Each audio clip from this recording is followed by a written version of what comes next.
Kita gaskan lagi bro. Bab 37-38. Montir cantik milik CEO.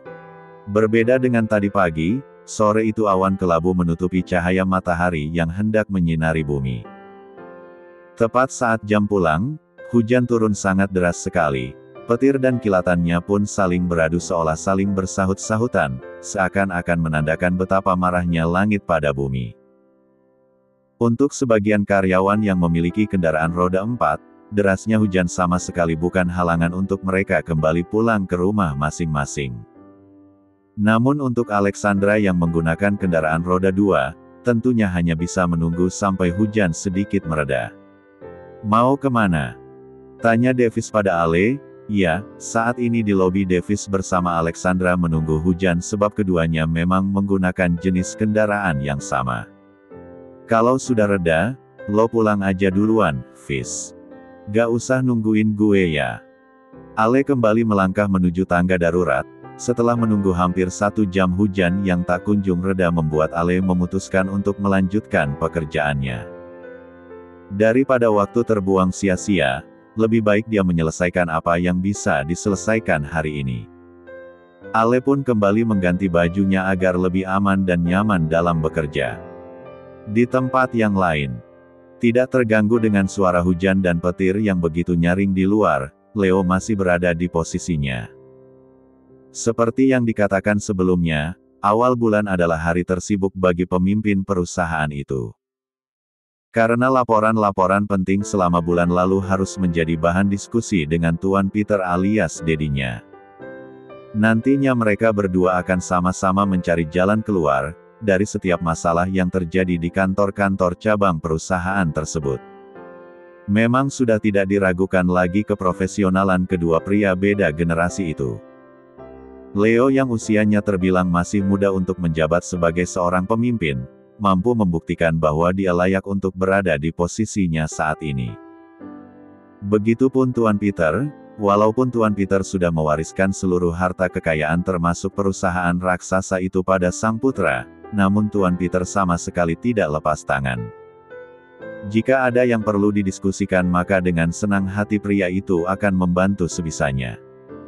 Angga sang asisten pun masih berada di ruangannya, dia juga sedang membuat laporan mengenai hasil meeting hari ini. Sementara sekretaris Leo, sudah pulang sejak beberapa menit yang lalu. Aleta memang tidak pernah diberikan waktu lembur oleh Leo, bukan karena Aleta tidak kompeten, namun Leo memang melarang karyawan wanita di divisi manapun di perusahaannya untuk bekerja lembur. Jika sudah waktunya pulang, maka harus pulang.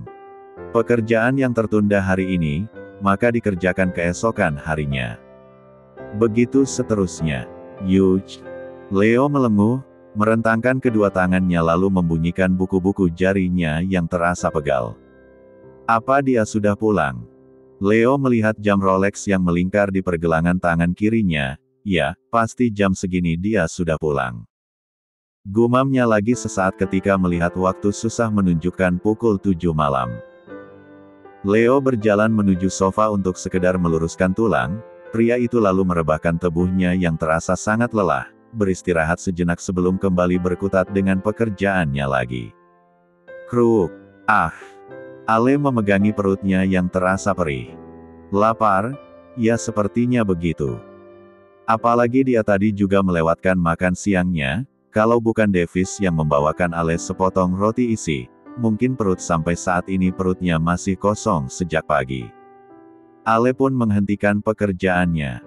Jam 9, astaga. Pantas saja aku lapar sekali, ternyata sudah malam juga. Gumam Ale. Setelah mematikan lampu dan merapikan peralatan yang tadi digunakannya, Ale segera berganti baju. Mungkin hari ini cukup sampai di sini, karena dia juga harus mengisi ulang tenaganya untuk pekerjaan besok yang tentunya sudah menunggu. Ale, kenapa masih di sini? Entah kebetulan atau bagaimana, hari ini sudah 2 kali Ale berpapasan dengan Angga di lobi. Di sisi lain, Angga terkejut melihat Ale keluar dari lift dengan raut wajah yang begitu lelah. Ale tersenyum, saya habis lembur, Pak Angga. Loh, siapa yang menyuruh kamu lembur? Tanya Angga serius. Astaga, kalau Tuan Leo tahu Alexandra bekerja lembur, bisa habis kepala bagiannya. Tidak ada. Saya hanya ingin menyelesaikan pekerjaan lebih cepat. Terus sekarang Pak Angga mau kemana? Kok belum pulang juga? Tanya Ale penasaran. Angga mengangkat kantong plastik berisi makanan yang dipesannya tadi secara online. Pesanan Tuan Leo. Sahut Angga. Dek, jadi Leo juga belum pulang. Ya sudah. Saya duluan ya. Setelah berpamitan dengan Angga, Ale pun melanjutkan langkahnya ke depan perusahaan. Ya ampun. Hujannya awet sekali. Gumam Ale saat melihat di luar masih hujan. Walau tidak sederas tadi sore, namun tentunya tetap akan membuat Ale basah kuyup jika dipaksakan mengendarai kendaraannya untuk pulang. 1 menit, 2 menit, 3 menit, hingga menit kelima, hujan tetap turun seakan enggan untuk berhenti. Ya sudahlah, terobos saja. Setelah menunggu dan hujan tidak juga berhenti, akhirnya Ale memutuskan untuk nekat pulang. Perutnya yang lapar dan rasa lelah ingin cepat beristirahat membuat Ale mau tidak mau pulang melawan jutaan tetesan air hujan yang turun. Mau kemana, Dek? Seseorang mencekal pergelangan tangan Ale saat gadis itu, tengah berancang-ancang untuk berlari menuju kendaraannya. Tuan Leo. Gumam Ale. Mata elang Leo yang tajam seakan masuk menerobos bola mata gadis itu, membuat Ale seketika mundur meski tangannya masih dipegang oleh pria itu. Kamu mau kemana? Tanya Leo sekali lagi. Saya mau pulang, Tuan. Jawab Ale terbatas sama sekali tidak fokus ditatap seperti itu oleh Leo. Aku antar. Hah? Tidak perlu, Tuan. Saya bisa pulang sendiri. Perlahan Ale melepaskan tangan Leo, dan dengan langkah 1000 langsung berlari menuju motornya. Ale tidak membiarkan Leo menahannya lagi. Cek. Kenapa di saat seperti ini kamu tidak mau menyala, Ale susah payah menyalakan mesin motornya yang dingin karena diguyur hujan selama beberapa jam. Dek. Tangan Ale kembali dipegang hingga membuat Ale mendongakkan kepalanya lagi. Turun. Leo meminta Ale turun dari motornya, dengan penuh penekanan namun sama sekali tidak meninggikan nada bicaranya. Gadis itu sudah basah, pun begitu dengan dirinya yang juga terkena guyuran hujan yang tiba-tiba kembali turun dengan deras. Tapi, Tuan. Leo menatap tajam pada Ale, hingga membuat gadis itu terpaksa kembali turun dari kendaraannya. Dengan langkah panjangnya, Leo menarik tangan Ale yang mengikutinya di belakang menuju ke mobil pribadi miliknya yang terparkir tepat di depan lobi perusahaan. Leo melempar kunci motor Ale pada Angga yang tadi sempat dia tarik paksa dari kendaraan roda 2 tersebut. Tanpa tuannya bicara, Angga langsung mengerti. Pastinya Tuan Leo ingin Angga yang membawa motor wanitanya itu. Leo membukakan pintu penumpang dan menyuruh Ale masuk hanya dari tatapannya. Setelah memastikan Ale duduk dengan aman, Leo berjalan cepat memutari mobilnya, lalu masuk dan duduk di jok pengemudi. Melihat Ale sudah gemetar karena kedinginan, Leo pun langsung tancap gas. Entah kemana pria itu akan membawa Ale. Hanya beberapa menit saja, mobil Leo sudah terparkir sempurna di depan sebuah gedung. Ini di mana, Tuan? Tanya Ale dengan wajah pucat bahkan B1 birnya sudah mulai kebiruan. Mungkin ini efek perutnya yang kosong, tubuhnya yang lelah ditambah dengan terkena dinginnya air hujan.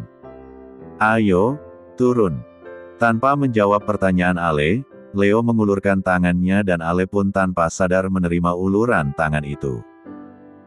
Leo melingkarkan tangannya di bahu Alexandra, membantunya berjalan karena Ale begitu terlihat lemah dan tidak bertenaga. Bip bip bip. Setelah memasukkan 6 digit nomor sandi di depan pintu unit miliknya, Leo segera membawa Ale masuk ke dalam. Ale melihat sekeliling ruangan. Tuan, ini di mana? Tanyanya meminta jawaban pada Leo. Namun setelah memposisikan Alexandra duduk di sofa, pria itu malah masuk ke dalam sebuah ruangan. Dan tidak sampai 1 menit, Leo sudah kembali menghampiri Ale. Aku sudah menyiapkan air hangat untuk kamu mandi. Dek. Refleks Ale langsung menyilangkan kedua tangannya di depan dada. Tuan jangan macam-macam, ya. Saya bukan perempuan seperti itu. Pekik Ale emosi yang langsung bangun dari duduknya. Leo menyunggingkan senyumnya, jangan berpikir macam-macam. Aku juga bukan laki-laki seperti itu. Part 38.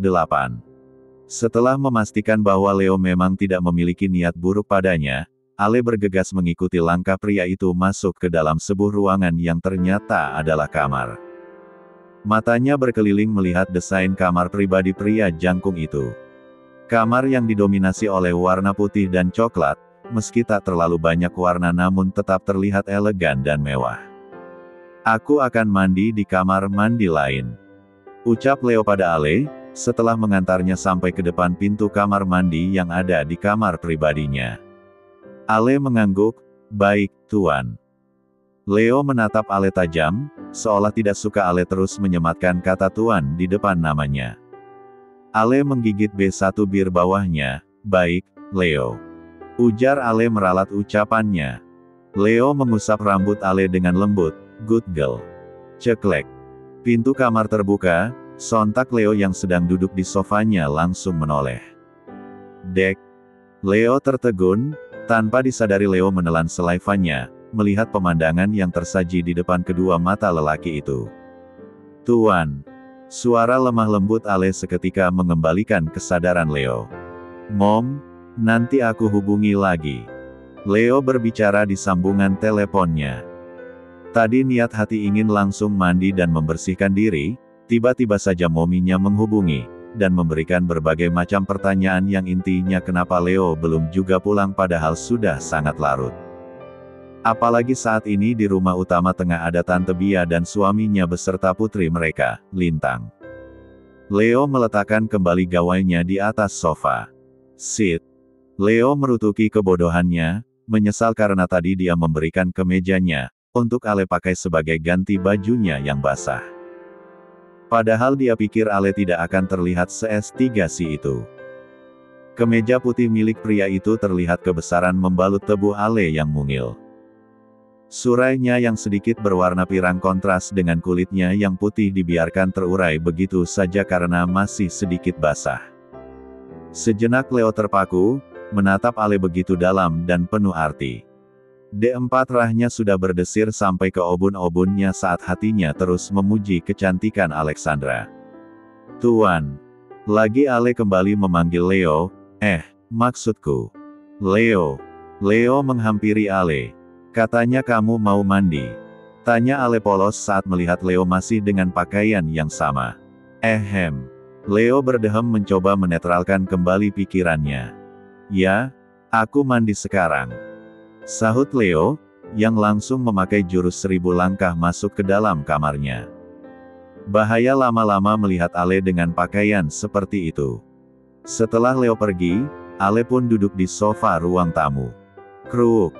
Namun baru saja Ale menjatuhkan bokongnya di sana, cacing-cacing di perutnya kembali bernyanyi lagi. Apa aku masak aja? Iya. Gumam Ale. Gadis itu pun segera berjalan ke dapur sambil menggelung rambut basahnya, lalu mulai mencari bahan makanan di dalam lemari pendingin milik pria itu. Tiba-tiba, perang. Leo yang sudah selesai mandi dan memakai baju santainya, langsung berlari keluar saat mendengar suara benda terjatuh. Kamu sedang apa, Leo melihat Ale berdiri di depan kompor, sembari menunduk melihat panci yang mungkin tidak sengaja dia jatuhkan. Maaf. Ale pun mengambil benda tersebut yang masih tergeletak di lantai. Aku mau masak. Sambung Ale lagi dengan perasaan bersalah. Belum ada 10 menit Leo meninggalkan Ale, namun dapurnya sudah sangat berantakan. Memang kamu bisa masak. Ale diam 1000 bahasa, memang dia tidak bisa memasak, tapi kalau hanya rebus-merebus Ale bisa melakukan itu. Saat dulu kuliah di Jepang dan tinggal sendiri memang Ale tidak pernah masak. Lagi pula makannya pun tidak banyak, makan 1 kali sehari bukan masalah untuknya. Leo kembali tersenyum, ayo. Leo membantu Ale bangun lalu membawanya kembali ke sofa ruang tamu. Kamu tunggu di sini, biar aku yang masak. Ucap Leo dengan lembut, perlu ditekankan, sangat amat lembut. Leo segera memunguti satu persatu bahan makanan yang terjatuh. Leo tidak marah, sama sekali tidak. Dia bahkan tertawa kecil melihat kekacauan yang Ale buat di dapurnya. Ini pertama kalinya dapur yang selalu dia jaga kebersihannya jadi seperti kapal pecah, semua bahan masakan berceceran di lantai. Ya, bagaimana tidak berantakan, tadi saat mengambil bahan makanan itu, Ale langsung mengambilnya dalam satu waktu.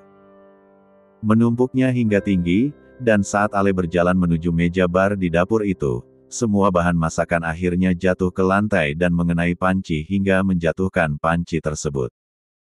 Hanya butuh 30 menit, Leo pun selesai dengan kegiatan memasaknya. Sempurna. Gumamnya setelah memberikan garnish irisan daun ketumbar sebagai sentuhan terakhir dari masakannya.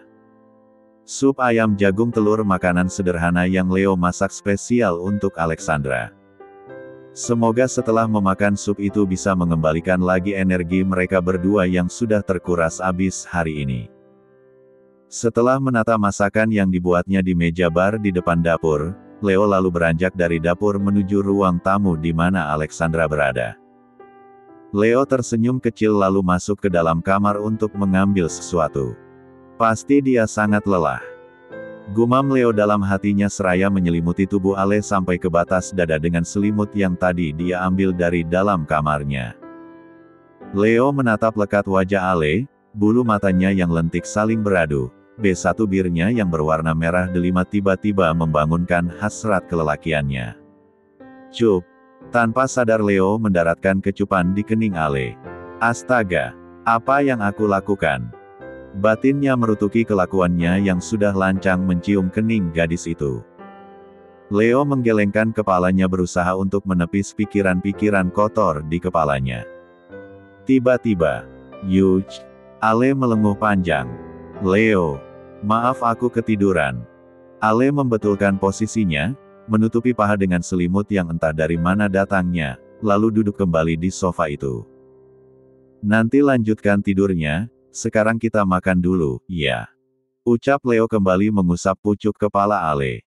Leo mengajak Ale untuk duduk di kursi bar di depan dapurnya. Wah, sepertinya enak. Mata Ale berbinar saat melihat semangkuk sup yang menggugah seleranya. Sambung Ale saat menghirup aroma enak dari masakan Leo. Cobalah. Enak. Puji Ale setelah memasukkan satu suapan sup ke dalam mulutnya. Ale menatap Leo dengan tatapan tidak percaya, makanan seenak ini apa benar Leo yang membuatnya sendiri. Alexandra terus melahap makanan di depannya, pun begitu dengan Leo. Mau lagi? Tanya Leo saat melihat mangkuk Ale sudah bersih tak bersisa. Ale mengangguk malu-malu sambil cengengesan. Leo pun kembali bangun dan mengisi mangkuk kosong Ale dengan sup tadi yang masih ada di dalam panci masaknya. Apa seenak itu? Sahutnya dengan mulut belepotan. Leo tersenyum lalu dengan perlahan mengusap ujung B1 bir Ale yang sedikit kotor karena sisa supnya dengan menggunakan ibu jarinya. Makannya pelan-pelan, sayang. Ucap Leo tanpa sadar menyebut Ale dengan sebutan sayang. Dek. Kembali jantung Ale berdegup kencang. Setelah selesai makan, Ale berinisiatif untuk mencuci mangkuk dan beberapa peralatan masak yang tadi Leo gunakan. Biar aku saja. Kan kamu tadi sudah masak. Sekarang giliran aku yang bersih-bersih. Ale mengambil mangkuk bekas makan Leo beserta gelasnya ke wastafel. Memang kamu bisa, Aku memang tidak bisa masak, tapi kalau mencuci piring aku masih bisa. Jawab Ale seraya menggulung lengan kemejanya ke atas. Tiba-tiba, ting tong. Suara bel berbunyi. Tunggu ya, mungkin itu Angga mau memberikan kunci motor kamu. Ale mengangguk pelan, lalu kembali melanjutkan mencuci piringnya. Sementara Leo langsung berjalan menuju pintu depan. Krek. Benar saja feeling Leo, tanpa melihat dari layar intercom memang Angga lah yang datang ke apartemennya. Angga langsung memberikan kunci motor Ale pada Leo. Ada apa dengan wajahmu? Kenapa tegang sekali? Tanya Leo saat melihat ada yang aneh dengan ekspresi wajah asisten pribadinya. Tiba-tiba, surprise. Dek, Lintang,